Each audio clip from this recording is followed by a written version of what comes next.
Live from the vault, we want to welcome everyone to the Grit and Grind podcast and sports show.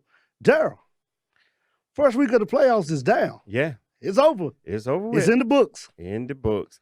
We had a lot of teams that continued on going to the second round. And we had a lot of teams make my list. Inventory Monday list. Inventory Monday. So, Sean, you want to go over that right quick? Who's on that Inventory Monday list? Well, right now, the Inventory Monday list consists of the areas that we cover out of the 3A conference right here in our backyard, Rocky Mount Griffons. Out at 3A, 2A Big East Conference in our backyard again. They had a tough game against Havelock last week. Tough game against Havelock. They kept it close, but we said the Rams were going to be too much offense for them. Another team, the Bun Wildcats, they took that 32 seed. Yeah. It's the reason sometimes why you number 32. Yeah, it is. Another one, Eastern Wayne. Yeah, we talked about that. We talked about that. I said Kinston was going to win that one, and a lot of people said Eastern Wayne should have won that one, but Kinston stole it from them in the fourth quarter. They pulled it out. Another one. I didn't expect this one. North Pitt. No, I didn't see that one coming. North Pitt, they coming home. Clayton Commerce, we said they were coming home. Yeah. Franklinton Rams. Yeah, they were pretty much, We knew Big East. We knew the time to come on home. Teams not used to being up there. Southwest Edgecombe. Yeah.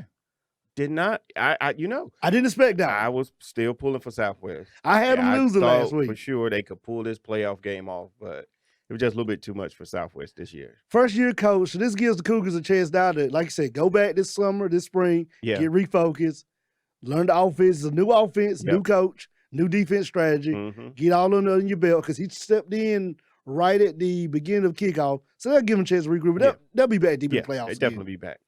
South Johnson, we saw that one. Yeah. Another one we didn't see coming out of Quad City, Fight. Definitely didn't see that. We said especially after Fight beat Hunt. Exactly. And the following week. And we said about Fight that Fight can win the games that we say they're not supposed to win. The Hunt game. Right. But they lose the games we say they're supposed to win. So the Golden Demons on the list. East Wake, we saw that one. Yeah, we saw that one coming. East Alamance had that one all day long. West Johnson, too much Lee. We said it was going to be too much Lee County offense for them. Way too much. Green Central, another one we saw that we knew they were going to be up there. North Lenoir, another one we said that we knew they were going to be up there. 8-man football, Halifax Academy. They didn't win the Division II Independent Athletic Association state championship. They lost. Rocky Mount Academy, 8-man football, lost in the first round. Inventory Monday. Yep. Some go. So you said it best, Daryl, last week.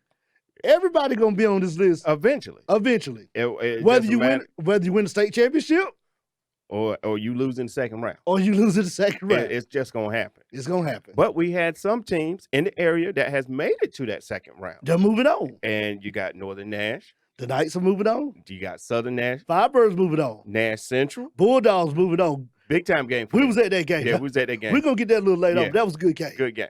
You got Hunt that's moving on. Warriors moving on. So you got Roanoke Rapids. The Yellow Jackets. Went on the road. On the road. And moving on. So moving on. So we got a lot of teams shown that is still in the playoffs that we could talk about. So we're going to go ahead and get started with the show. Well, like always, Daryl, tell me, who was the Grit Player of the Week this week? Well, I'm going to be honest with you, Sean.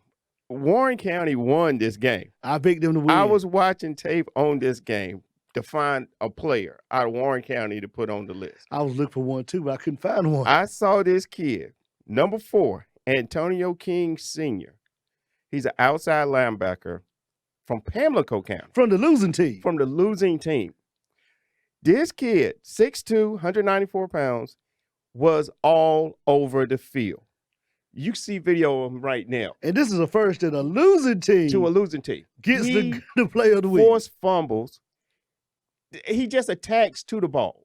He just gets right in there. That's old school football. Yeah, that's old fashioned football. Old school. He jumped out on the video for me, and I just said, you know what? I got to put this kid down.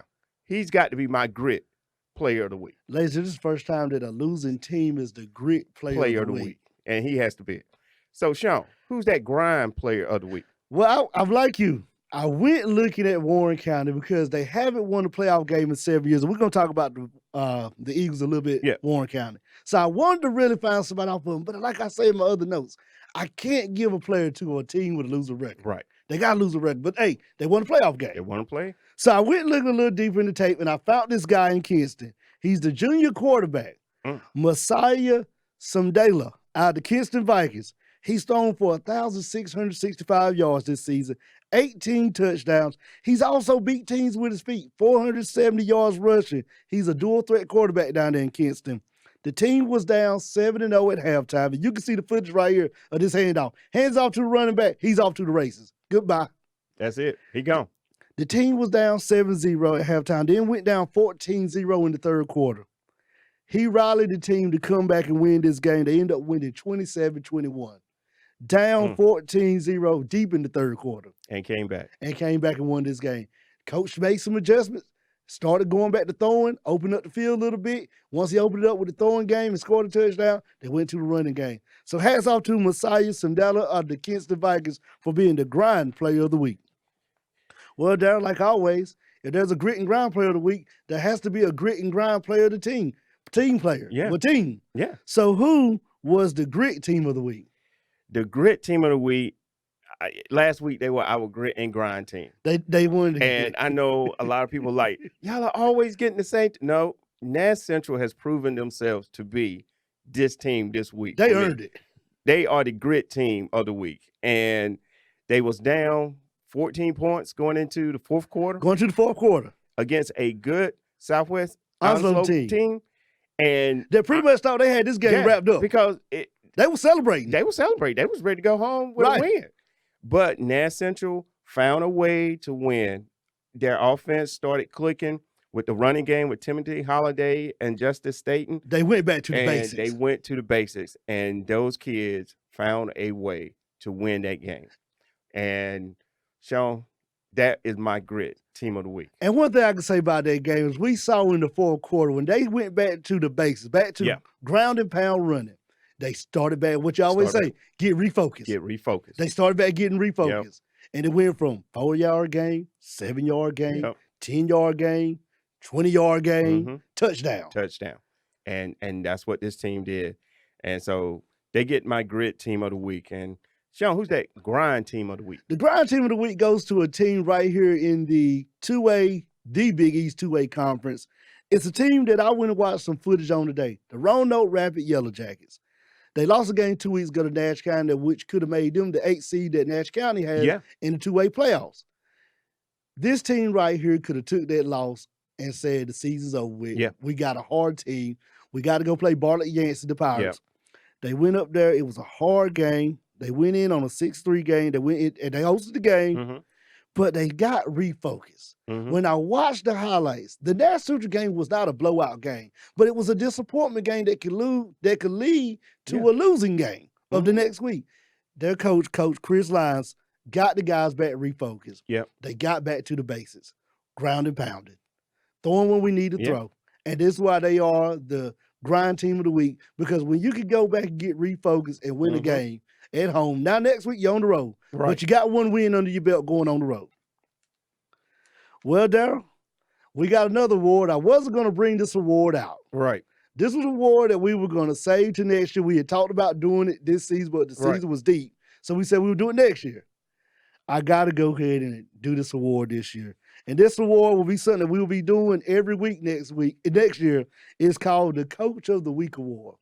And this week, ladies and gentlemen, we was at the game. We saw this happen live. Coach Lee and the Bulldogs won this game off of his play calling. And what play was that, Sean? That was a play that when they scored, tied the game up with 16 seconds left in the fourth quarter. In the fourth. They could have went for the 1-yard field goal to say go to overtime. And tied it up. And what was I saying? I said, man, play for overtime. Everybody was saying that. What were you saying? I said play for overtime. You said play for the win. You said go for the 2-point conversion. I said play for overtime. You said you said they right now are believing in themselves. Play for the win. And I don't know who the guy was from Rocky Mount PD. He's a coach. He was out there on the track in front of us, and he said the same thing. Go for the field goal. Let's go to overtime. That's it. Both of y'all were saying that. I was saying you said play for the win. Go for the win. You said because you saw that everything was clicking. It was clicking. He called one of the most gutsiest plays that you don't call in the playoffs. I mean, from my point of view as a coach. Because that play right there can determine if you're playing next week or if you're on inventory Monday. And that fake field, and you got to be in sync. And this is the second time we've seen Nash Central run a play like this. So that lets you know that not only does he believe in his players to be able to execute this play, they believe in him to be able to call it. Because most kids will be like, Coach, let's don't do that. Let's kick the field goal, Coach. Let's go to overtime. And go to overtime. But they stuck with it. They stuck with it. And they found a way, again, to win the game, to move on to the next round. And that's what it's all about. And that's what it's all about. The Cardiac Bulldogs. And so we was there at the game. And we was there with some of the players. We were. And I think we got some video on that. We got some footage. Let's see what it say. These champs right here, but we went the winners of the night from Nash Central game, 29-28. Tune in every week. Nash Central Bulldogs, we in the house. Nash Central, what y'all got to say? Yes, That's right. Y'all got the grit. Who got the grind? Well, it was a great atmosphere right there, Daryl. It was a great win for the Bulldogs. And those kids was just so energetic. Happy for the win, going on to the next round, and that's what you want to do. And you're hosting. And that's another thing. So you have an opportunity to win another game. To win a game. And you just want to give yourself a chance. And that's all we've been talking about from day one. Is giving yourself a chance. And a lot of people don't understand. Home field advantage in a high school playoff game, it makes a difference. It makes a big difference. It makes a difference. Yeah. You don't have to go on that 2:00 bus ride. Right. You don't have to eat that lunch. Yep. You can just get your mind on football and get ready. And speaking of getting ready, Sean. I think it's that time. It's that time. It's that time. Where's the bus going today, Sean? Bus driver's on the bus and he's ready to go. He ready to go? Did we get the lunch, lady? We got to stop by that cafeteria. What are we getting today? The school told me this week we're going to eat a little peanut butter and jelly. Second round of playoff week is peanut butter and jelly this week. Getting tight. They're getting tight over there. Getting a little tight. They gave us pizza last week. Yeah, last week got pizza. The first game, Darryl, what we're going to be at for our first game? All right, so the first game we got is Roanoke Rapids, 7-4 overall, coming out of... They're out of the Big East 2A Conference, the Yellow Jackets of Roanoke Rapids. And they beat Brittany Yancey, if I pronounced that right? The Pirates. The Pirates last week. Got a friend that went out that way, Bo Tate. Okay. Shout out to Bo. They won 34-14, Roanoke Rapids. And this week they have to play St. Paul Bulldogs, who are 9-0 coming out of the Southeast Athletic 2A Conference. Right. They beat Goldsboro. 56-0. Now, that's big to me. That's big. When I watched the video of St. Paul, the first thing that stood out to me was their running back, number 23. He's a junior, Marion Baldwin. He's got over 1,500 yards rushing for the season. He's 215 pounds as a junior. Hard to bring down. He is. Very hard to bring down. So Roanoke Rapids, defense-wise, you got to be locked in on this because this kid makes a difference for the St. Paul's Bulldogs, and I can see why they're 9-0. Well, Darryl, I want to talk to Roanoke Rapids this week. Go ahead. Yellow Jackets, turn up your TV, your smartphone, your tablet, your smart device, your laptop, computer, however you listen to the Grit and Grind Sports Show podcast and listen to Coach Sean. Double R, the Yellow Jackets of Roanoke Rapids. I want y'all to know right here, you can beat this team.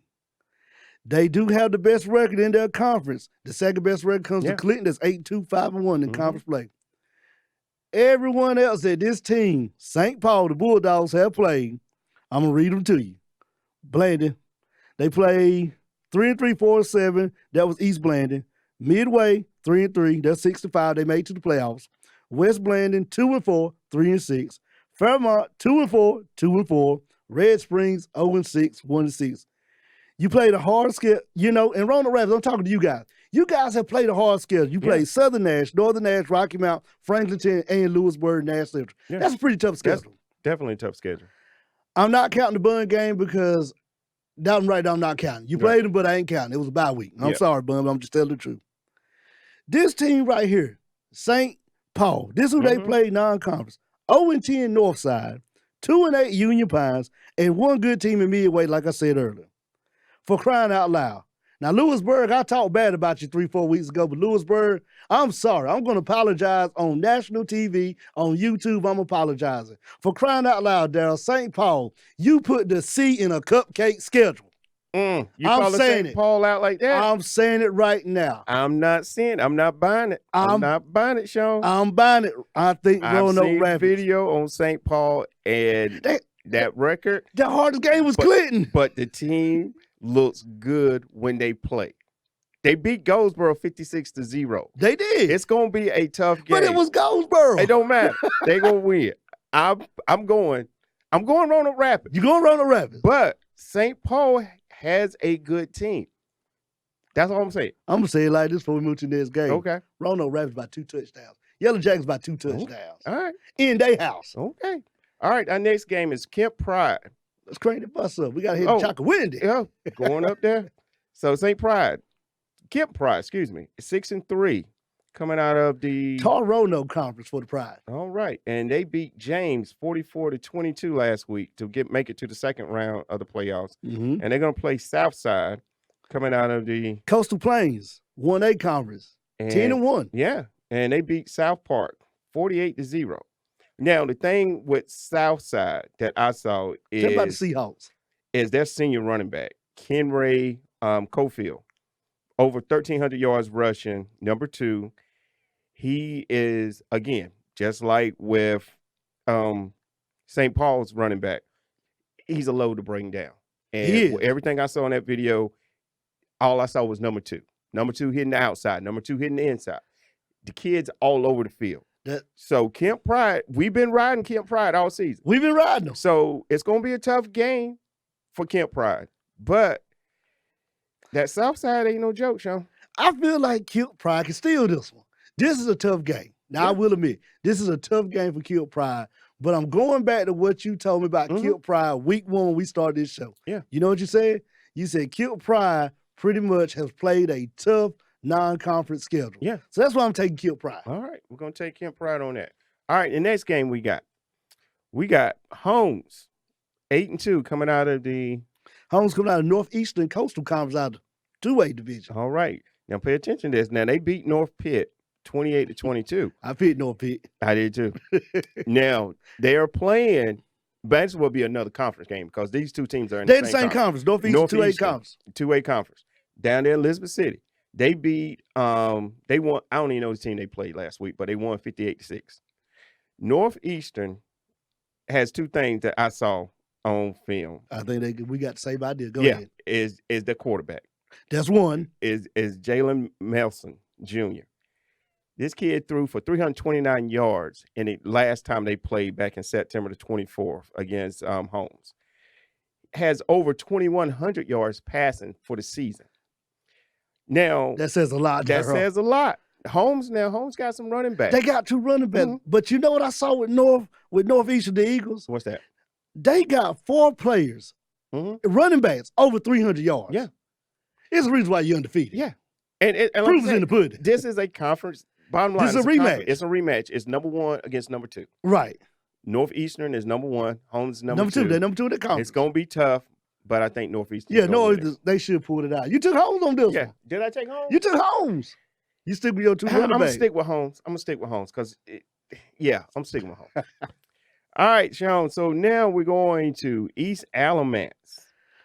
8-1 out of the East Alamance out of the Central 3A Conference. All right. And last week they beat East Wake 56-12. They did.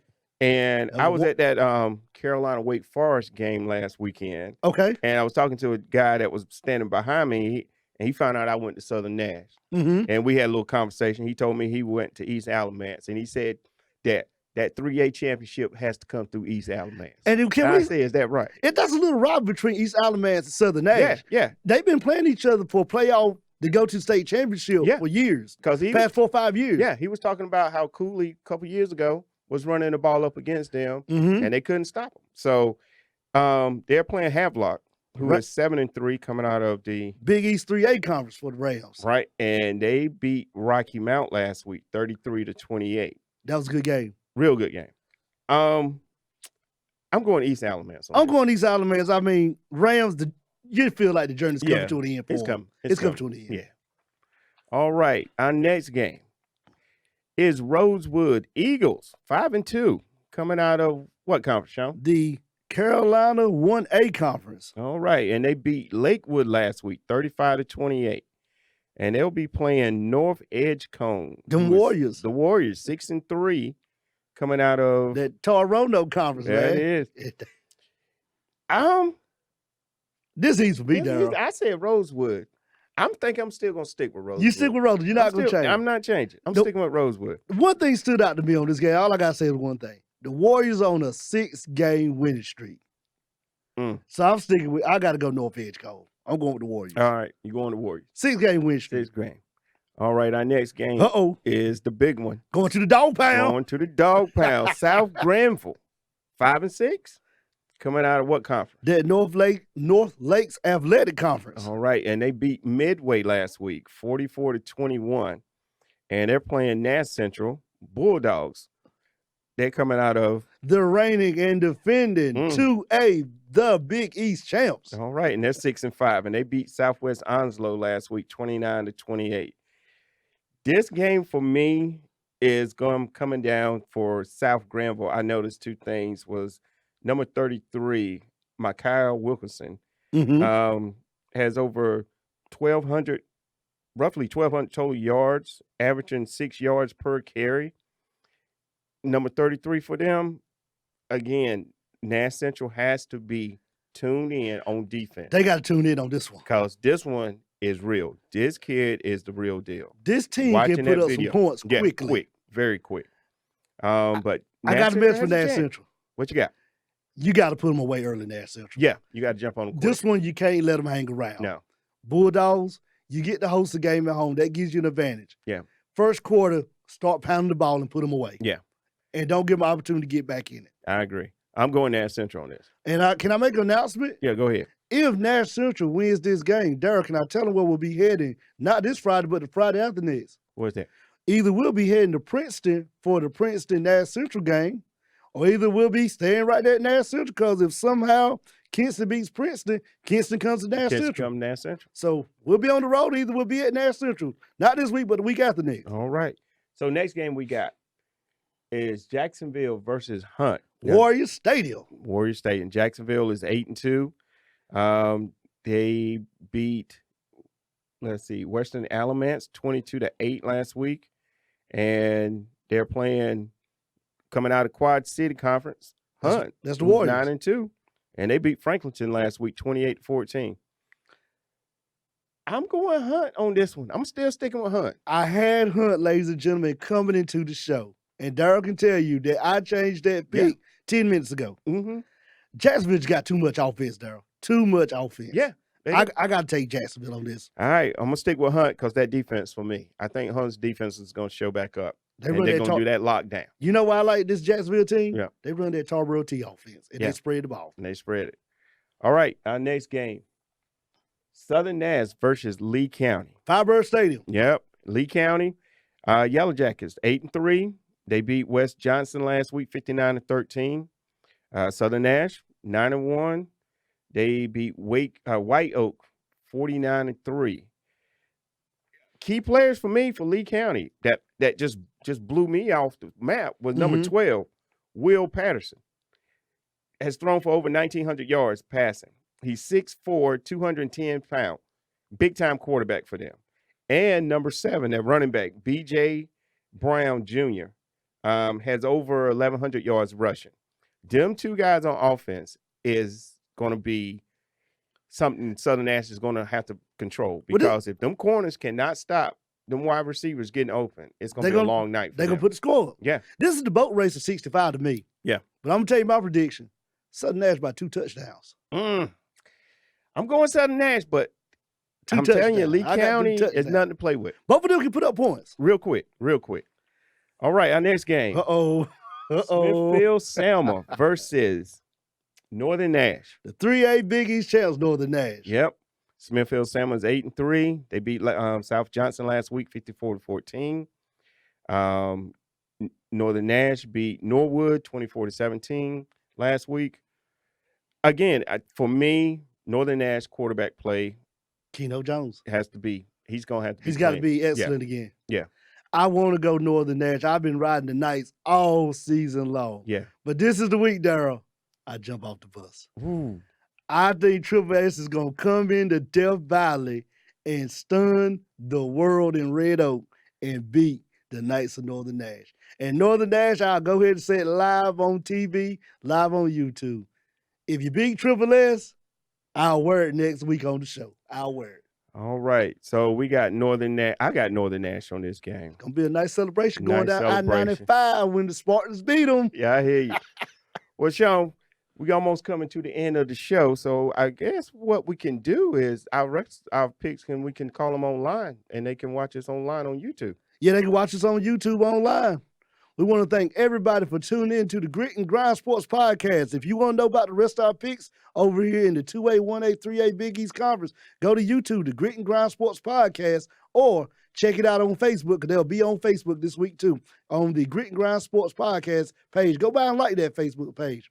Well, there, like always, you got the grit. And do you have the grind? And we will see you next week on the Grit and Grind Sports Podcast and Show.